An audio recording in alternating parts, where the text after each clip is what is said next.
Stephen Bartlett writes, "There is no greater form of gratitude than taking care of yourself." Warren Buffett, one of the world's most successful investors, once sat in front of a small group of college students in Omaha, Nebraska, and offered them his most important piece of advice. When I was 16, I had just two things on my mind: girls and cars. I wasn't very good with girls, so I thought about cars. I thought about girls too, but I had more luck with cars.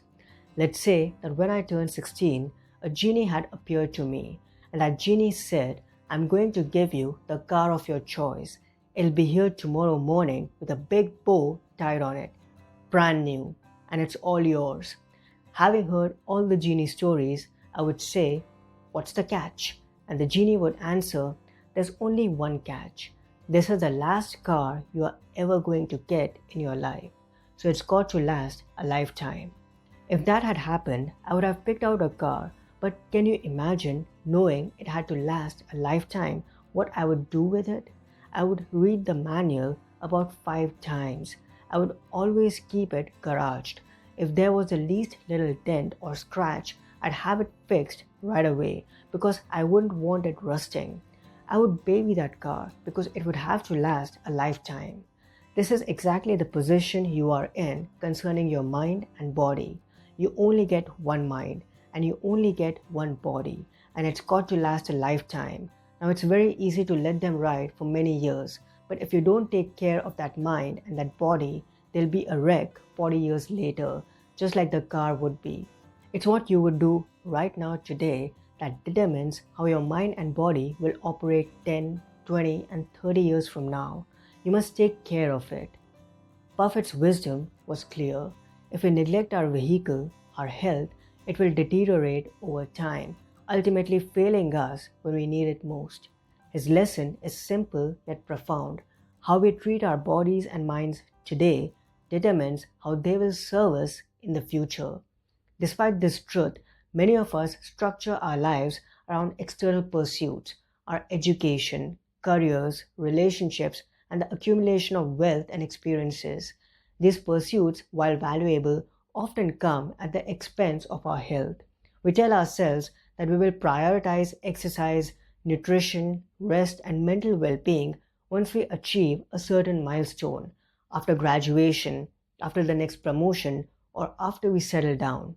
However, by postponing our commitment to health, we jeopardize our ability to enjoy these very milestones. Health is not merely another priority, it is the foundation upon which all other priorities rest. Without good health, success loses its luster, relationships become strained, and the experiences we chase become less enjoyable, if not impossible, to partake in. When we neglect our well-being, we shorten our time to savor the fruits of our labor and lessen our capacity to engage with life meaningfully.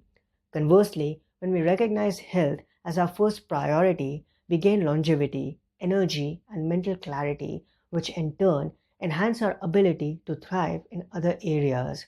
A strong body allows us to perform at our best, whether in professional endeavors or personal passions. A well-nourished mind enables us to make sound decisions, cultivate resilience, and foster meaningful connections.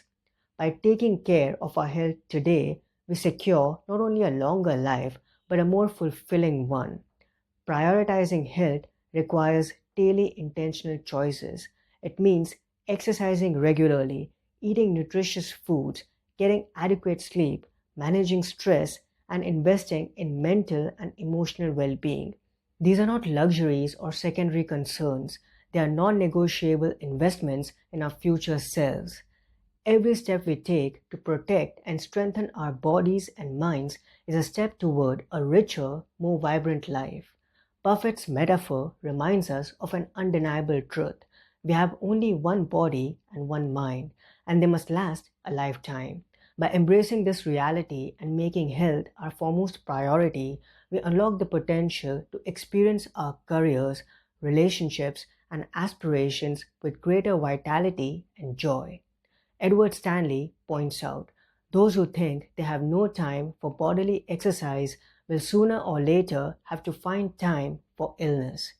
In the end, the greatest wealth we can ever possess is good health, for it is the foundation upon which all else stands.